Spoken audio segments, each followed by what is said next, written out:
New year, new you. We're talking about relationships. Do you want a short-term recreational relationship, ladies?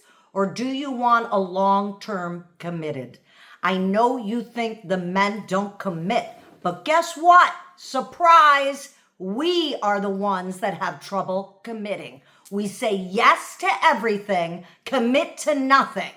We need to really be decision-oriented, the architect of our own lives. I know it's the bad news and the good news, but you're in charge. It's about how you're managing it. So I wanted to talk to you, if you wanted to get clear this year in my mentoring package on what partnership you're interested in this year. It's a new year, new you. My mentoring package can help you really design and create the relationship you say you want in your life. Now, I am using a lot of the verbiage from A. Justin Sterling and the Woman's Weekend. I did the Woman's Weekend. I can't even believe I'm going to say it. In May, it will be 25 years. And not only did I do the Woman's Weekend, a Friday night, all day Saturday, all day Sunday, may end around Monday morning, but I also did 5 years of the classes for the Women's Weekend, which concretizes the information we were taught. Now, of course, all of my girlfriends from that weekend call me and say, now tell me again, what did he say? So there's my gift. I take all the information from the workshops I've done in my entire life and I assimilate it and spoon feed you in my mentoring program so you too can get the relationships you say you want. Okay, what really works with men? This is Justin's book. He's not thrilled if you read the book before you do the weekend, but we got to work with what we got. So if you can't do the weekend, I'm here to explain and take a little piece out of his book, what really works with men. Now, some of this might need a little tweaking and some updating, but most of this book is pretty right on, all right? So I'm going to read from you today. This is when you've decided to have a long-term committed relationship. You want to get clear. Are you the one having trouble committing? I know I did. Making a commitment. Commitment dissolves problems. When you are not committed to your relationship and things start to go wrong, you haul out that old not so wonderful list and begin blaming your man for your unhappiness. We could take this 1 degree further and you start blaming everyone for your unhappiness. Guess what? You're responsible for your happiness and you wake up and you choose happiness every morning. That's how you make a commitment. You attempt to control your relationship instead of managing it. Yes, I'm guilty of this. The control Jacqui comes right out and says hello. You try to force your man to give you what you want when you want it instead of making it worth his while to please you. Allow that space for the man to give to you. Sometimes we jump in and I don't even give my husband that moment to give what he wants to give. In the process, you create new problems and new conflicts that take you farther and farther away from success, productivity, and satisfaction. When you are not committed to your relationship, you constantly get bogged down and sidetracked by such questions as, did I do the right thing?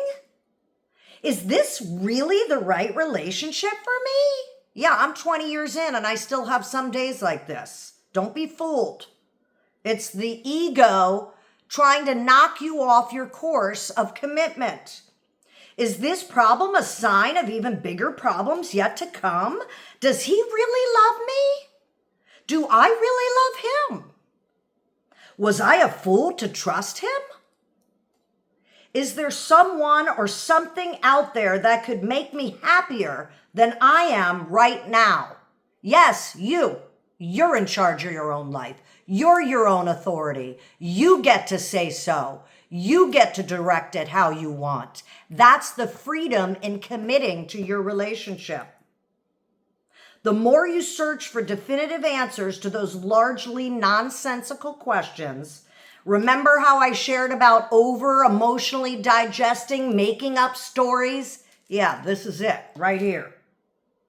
And the more you doubt, there's that self-doubt, that pesky doubt that comes in, the more likely you are to perpetuate your problems instead of solving them. In contrast, when you are committed to your relationship, all you have to ask yourself is, how can I do what's best for my relationship?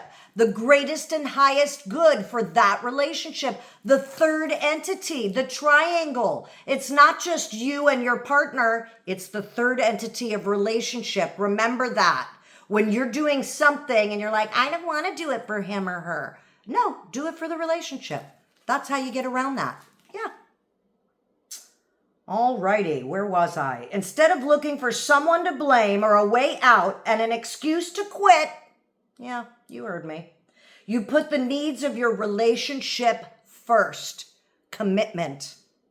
You give its success and survival precedence over getting or hanging on to a man, bowing to the pressure of other people's opinions. Oh, my friend doesn't like him. My family doesn't get along. Yeah, well, they're not married to him. You are. So you have to do the work to find out, is your relationship, obviously this is prior to marriage, is this the one? People's opinions, the latest trends, saving face, or catering to your own ego. Remember I said that. This is where ego gets in and starts to knock you off your game. Naturally, some problems cannot be solved no matter how committed you are. Some situations are too dangerous or demoralizing to withstand. Some relationships have already been abused and damaged beyond repair, but such circumstances tend to be the exception rather than the rule. Far more often, once you make a commitment and honor it by doing what works and what you know in your heart is best for your relationship, you will be able to keep your relationship on track. In fact, you will finally be able to relax, enjoy, and thrive in that relationship. Of course, you can't expect to reach the level of commitment I've been talking about overnight. You get there through a gradual process of getting to know and learning to trust yourself and your man. So this ties into everything we've been talking about with the Jerry wisdom, with the wisdom for women. All of it connects and relates. What am I always saying? Everything, everything, everything. It's all connected. How you do anything is how you do everything. I'm going to leave you with this, his tips that are in the book, What Really Works with Men. And it says to solve 95% of your relationship problems and cope with the rest, never let a man you don't trust get close to you. I hope that's helped you understand my mentoring packages for getting focused this new year, new you. You decide what type of relationship do you want and commit to that vision. Thanks so much. Have a great day.